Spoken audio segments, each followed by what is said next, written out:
Before we begin, just a trigger warning. The following episode contains references to graphic physical violence and suicide. Please listen with care. Hi,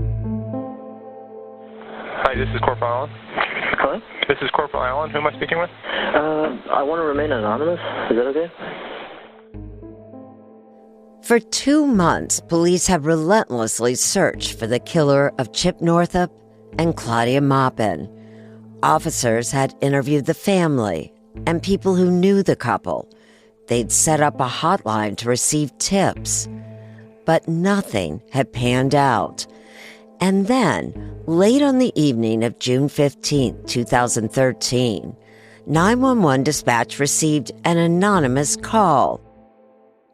They transferred it to the Davis Police Department. Okay. What are you calling to report, sir? The double homicide that happened in April this year? To determine if the caller was a crank or not, Corporal Scott Allen asked the person to share details about the crime. And then he introduced the caller to Corporal Kirith Bresnick, who knew more about the continuing murder investigation. Would you mind kind of giving me the details of the information that you have? Yeah. The person who did it, he told me everything. He told me everything he did step by step. The caller clearly knew a lot about the murders and had information that the police hadn't shared with the public or even the victim's family. He told me he stabbed her in, the stomach area, 20 to 40 times. He was telling me he was just going at it. And, he said he did that, and she was screaming. For weeks, the authorities have been looking at friends, family, anyone who had crossed paths with Claudia and Chip, trying to piece together who might have brutally murdered this beloved couple. I grew up with this person. Here in Davis? Yes, and I knew him better than anyone else. But what this caller revealed was beyond anything they had imagined. The person the anonymous caller knew better than anyone else was named Daniel Marsh. He was 15 years old. He's I think the word is psychotic, basically. He's the kind of person that likes to see something hurt.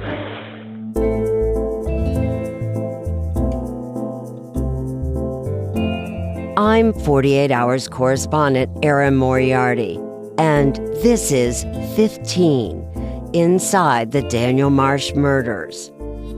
Episode 3, A Strange Tip.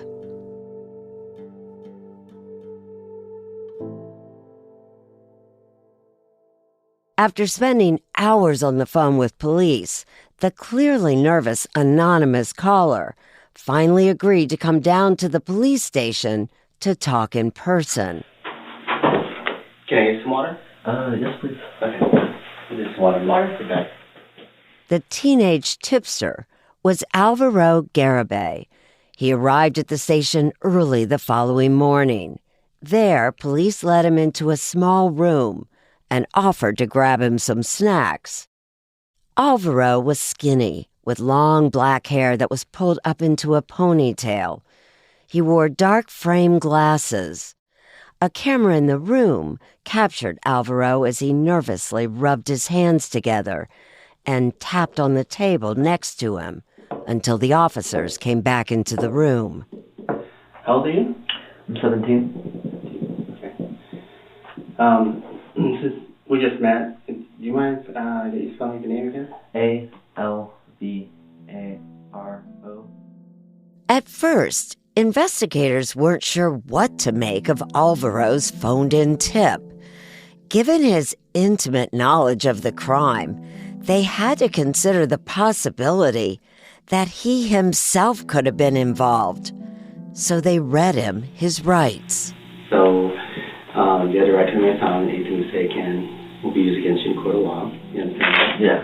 getting right to attorneys before and during questioning. If you can't afford one, will be appointed to you, no cost. Do you understand that? Okay. Well, I don't really, but I've heard that tons of times on TVs. I later sat down with Alvaro Garibay in 2018, 5 years after Chip and Claudia were killed. Alvaro was then 22 years old with a full beard. They thought you were involved. Yeah. Oh, yeah. I retrospect, I totally get it. I mean, I'm like some random kid saying that this person committed a crime. I'm like, kind of freaked out at the time. The story that he had shared with the police still haunted him. The story of his once close friendship with a teenage boy named Daniel Marsh. When I first met him, he was very shy and very quiet. Alvaro met Daniel in 7th grade at Holmes Junior High School. Both of them were lonely, self-described outcasts who bonded over their mutual love of the heavy metal band Disturbed. Like, we just hung out a lot. What would you do when you'd hang out? Just like play video games and then just like watch music videos and go on YouTube. Like watch like the dumbest YouTube videos ever, and we just sit there and laugh for like hours. Like those like can't breathe kind of laughing. Alvaro said that he and Daniel became fast friends, almost family. Daniel would talk to him about his rocky home life. When Daniel was 10 years old, his parents separated, and his mother had an affair with a woman. When his parents divorced shortly after, Daniel said he felt abandoned. Alvaro told me that the situation infuriated Daniel, who over time directed his anger at the woman that his mother was involved with. He hated her, absolutely, because he would tell me that I know this woman was involved in my parents' divorce, and I just want to strangle her to death. I remember him saying that to me. Did you think he was serious when he talked about wanting to kill her? No. I mean, I knew, okay, well, I kind of empathize because I'm like, okay, I guess if there's a person, an individual that was responsible for my parents' divorce, I would hate them too, But enough to kill them? No. Well, he didn't kill her, but, No, but he talked about it. Talked about it, yeah. The conversations disturbed Alvaro, but he remained close with Daniel. In high school, they smoked marijuana together, played guitar, and watched YouTube videos. But eventually, Alvaro said Daniel started spending hours watching very disturbing content, videos of torture and beheadings. As I warned you earlier, what you're about to hear is disturbing. There was this one torture video that really hit me, that made me feel more uncomfortable and more unsettled, which was a video of this person drowning somebody. They have a video of somebody a scarf on their face and just putting them under a tub and just drowning them. Alvaro was upset by what he saw, but he said that Daniel seemed to enjoy the videos. He just sat there, just kind of whoa, what's going on? I think fascinated by it. When we spoke, Alvaro explained that he thought Daniel's interest in violence and hurting people was just a way to de-stress, not something he'd try to replicate. That's how I took it. I never thought, in reality, this person was actually going to go do something about it,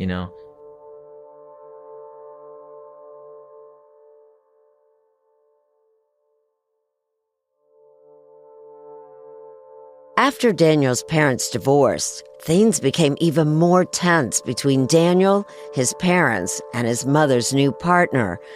According to Alvaro, Daniel, then 14 years old, became fixated with his weight. How thin did he get? I mean, was it really a problem? He got really thin. I think I have a couple photos of him and I hanging out, and he looks like bones. Daniel would starve himself for extended periods of time. and he regularly talked about death. And was he taking medications? He was taking antidepressants. Did he talk about what was going on in his head and his thoughts? He would tell me a lot about suicide. Daniel was sent to various therapists, according to Alvaro, and doctors tried to deal with his behavioral and health issues. In 2012, Daniel told a school guidance counselor that he fantasized about killing people. The counselor called police, who hospitalized Daniel because of the danger he posed to himself and others. When Daniel would go through these depressive episodes, writing became an outlet for him. And he was like, yeah, I've been doing a lot of writing lately. And I was like, oh, cool. What are you writing? I was like, just stuff. And I was like, oh, okay, like lyrics? And I was like, nope. I was like, oh, okay. The police had shared with me pages copied from Daniel's personal journal from this time period, and I showed them to Alvaro. You want me to go through this? 'Cause Yeah, this is tell like me. Crazy I know. stuff. Well, tell me why you say it's crazy stuff. Because it's just random streams of consciousness. What the hell is this? Hard to read it all. It looks like someone with a gun Yeah. in his mouth. I pulled out one page that Alvaro had already seen. Daniel himself had shown it to him. The page was covered with drawings of skulls, mixed with references to serial killers Ted Bundy and Jeffrey Dahmer, and song lyrics about sex and murder. This is kind of scary when Dude, you look this at is it, like- isn't it? Oh my gosh, like you don't even. Okay, so when I first saw this, I didn't think too much about it. Now I'm like 22, looking at this, it blows my mind that I didn't even think about what could happen. Another page was covered in expletives. There's one that's kill, kill, kill. Daniel seemed able to keep much of that anger bottled inside. In high school, he and Alvaro dated girls, and they all started hanging out together as a group. But then, over time, Daniel's girlfriend also observed troubling behavior. She called Alvaro. I remember her just being kind of panicky and just very I don't think Dan's okay. You know, I think he's messed up, or he's got something going on where he just snapped at me. Some of Daniel's journal entries involved his girlfriend, and these ones didn't just talk vaguely about murder. They showed just how seriously Daniel was thinking about killing. Okay. Wow. What is that? This is him planning to kill her ex-boyfriend. But he keeps writing, I am ready. In his original interview with police, Alvaro described the weekend of April 13, 2013. It was the weekend of Alvaro's 17th birthday, the same weekend that Chip and Claudia were murdered. Alvaro spent the time playing video games. He went to Guitar Center with his family. His friend Daniel didn't join him, but he did invite Alvaro to hang out that Sunday to talk about something important. He said, I want to tell you something important. Yeah, and he told me he had an interesting night, and you wanted to talk about it. Alvaro said Daniel wanted to tell him about the interesting night he had had hours earlier. He started off by telling me that he killed 2 people, and then they told him I don't want to hear about it, I want to know about it. According to Alvaro, Daniel said he killed 2 people. Alvaro didn't know what to make of what Daniel just told him, and he didn't want to hear any more, so he left. But Alvaro told me that the next day, Daniel still wanted to talk to him. And then on Monday, I go to school, go to lunch, and I sit down with my friend group. Dan comes up to me, walks up to me, and he's like, "Hey man, I need to talk to you." I'm like, "Oh, okay, what about?" And I was like, just come with me. And then like brings me up to the side by a locker room, and he's like, "Hey man, I made the news." And I'm like, "Okay, what do you mean by that?" Like, what do you mean you made the news? "Oh, okay, well, I'll just talk to you about it later." Later on, in social studies class, someone told Alvaro about a story they had read in the newspaper. It was about a double homicide that had taken place over the weekend. And I was like, "Oh, snap. All right." And then that's where everything kind of just like turns into a movie. Alvaro began connecting the dots. Later, he received a text from Daniel to come over to his house. And then when I go to his room, like I just walk in. He's sitting on his rolling chair, by his computer, and I sit on the side of his bed. And then he starts telling me, he's like, "So, I actually did it."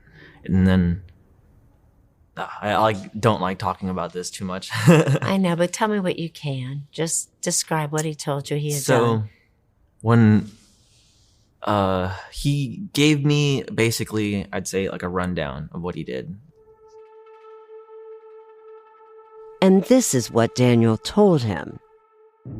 That on Saturday, instead of attending Alvaro's birthday celebrations, Daniel had put on all black clothing and a ski mask over his face. He told Alvaro that he had grabbed his mother's 6-inch hunting knife and then left his home in the darkness of the night. He showed me the knife, the weapon, His shoes. yeah, his shoes.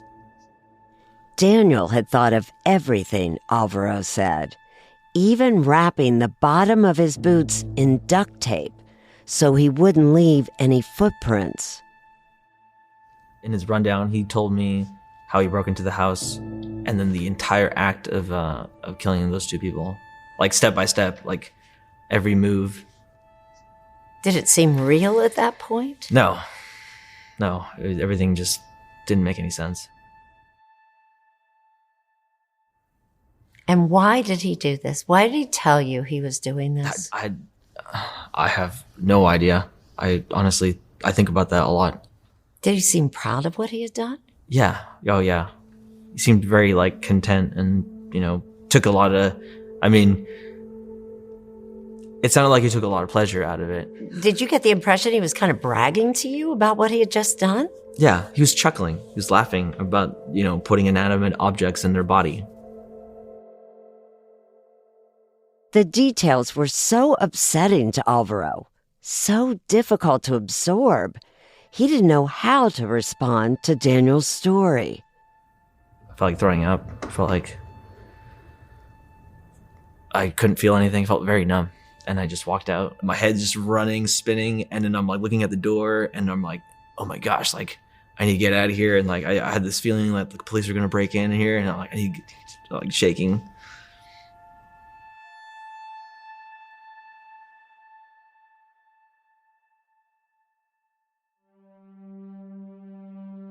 Alvaro had told me that he was shaking and he felt like throwing up after hearing Daniel confess to the crimes. But still, Alvaro didn't immediately go to the police. You knew he had just killed two people. Why didn't you tell anybody? I don't know. But you knew he might hurt somebody else. It was just one of those things that you just kind of... I just wasn't facing it. So help me understand why not. The two of you know, both of you both know. Okay, you're in high school. How do you approach this? You call the police. Yeah, well, that's easier said than done. I'm freaking out about what's gonna happen. What if I call the police? How's this gonna affect me? Is this gonna follow me all my whole life? Is there any way I can do this anonymous? After Daniel told Alvaro about the murders, Alvaro was too scared to go to the police. But the one thing he did do was cut off all contact with Daniel. That's when I stopped talking to him, stopped texting him. I told him I needed space. Hey man, hey, I need a moment, man. I can't just, I tried my best to not let him feel like I was disowning or making him feel like you're unfriending him. Tried my best. I was just like, hey man, I just need space. I didn't tell him why. He didn't want to call the police at first.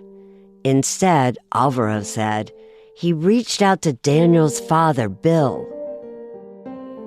And, I texted him. I was like, hey, man, Daniel was involved with the double homicide.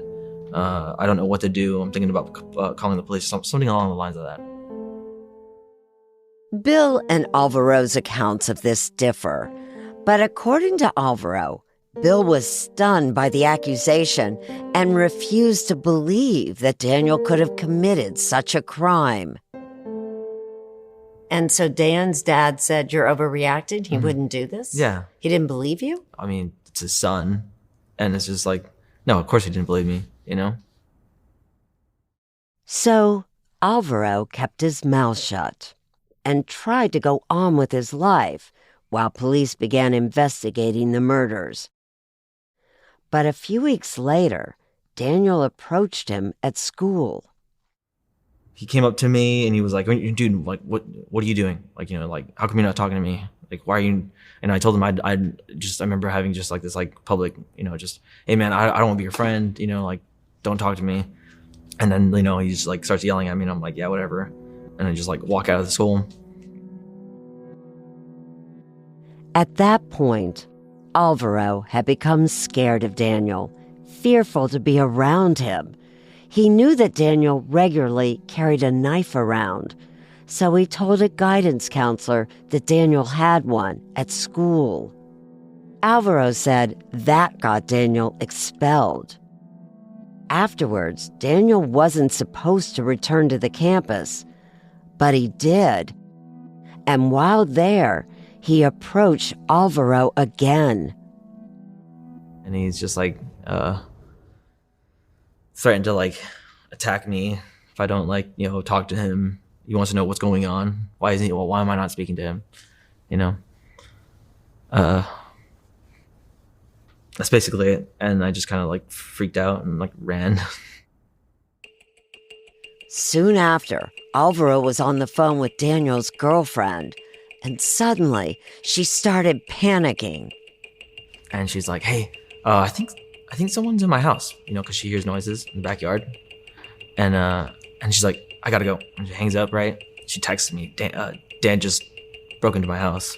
I'm like, how'd he get in? I'm like, through the doggy door. And I'm like, whoa, okay.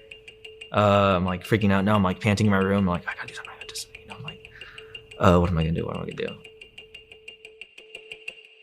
And that's when Alvaro grabbed a phone, called 911, and became that anonymous caller that you heard at the top of the episode. Over the course of several more phone calls, he was eventually connected with Corporals Scott Allen and Kirith Bresnik. Alvaro didn't want to give them his name, but eventually he became more comfortable and started calling Corporal Bresnik KB. Officer KB, she's very nice. She was like, okay, well, in order for me to follow up with you, I need you to actually give me your name. And I'm like, okay, all right. I'm going to come over to your house and we're going to talk about this. And I'm like, it's like 2 a.m. I'm like, okay, gotcha. And she comes over and then we have a chat and then she takes me to the police department. Alvaro spent hours with police in that interrogation room. He told them about what Daniel had confessed to him about his actions on the weekend of April 13th. He told me he got duct tape to put under his shoe, so then you guys wouldn't find his footprints or his shoe prints or something like that. Mm-hmm. He went there. He went to the back of the house. It was the first real break in the case. Investigators had closely guarded the details of Chip and Claudia's murders, and now, inside that interrogation room, Alvaro was sharing gruesome details from the crime scene. You cut both of them open? It's just to see the insides or something? Alvaro had told the investigators everything he knew.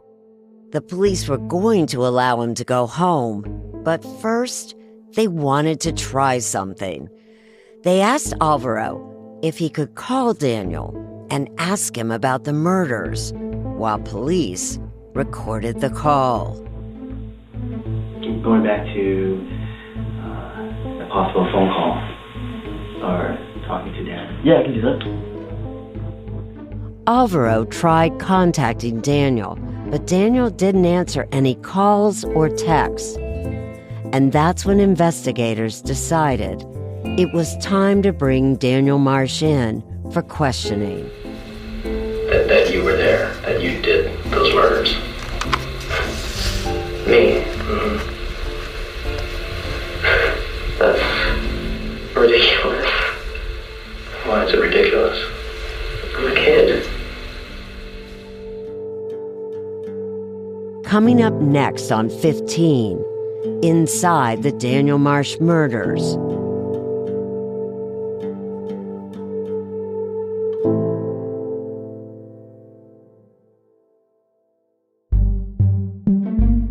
This series was reported by me, Erin Moriarty. Alan Peng is our producer. Maura Walls is our story editor. And Jamie Benson is the senior producer. Megan Marcus is the vice president of podcast editorial for CBS. Special thanks to 48 Hours executive producer, Judy Tygard, along with 48 Hours producers, Judy Ryback, Stephanie Slifer, and Greg Fisher. From Goat Rodeo, this podcast was written and produced by Kara Schillen, Max Johnston, Jay Venables, Isabel Kirby McGowan, Megan Nadolski, and Ian Enright. Additional reporting and recording by Kara Schillen.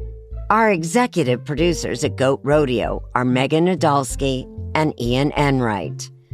Original theme and music by Hansdale Shee, with additional music from Paramount. Final mix by Rebecca Seidel. Vendel Fulton is our fact checker. Our production manager is Kara Schillen. I'm Erin Moriarty. If you're enjoying this show, be sure to give it a rating and review. It helps more people find it and hear our reporting. If you liked 15, Inside the Daniel Marsh Murders, check out the rest of our 48 Hours podcast by searching 48 Hours on your favorite podcast app. Thanks for listening.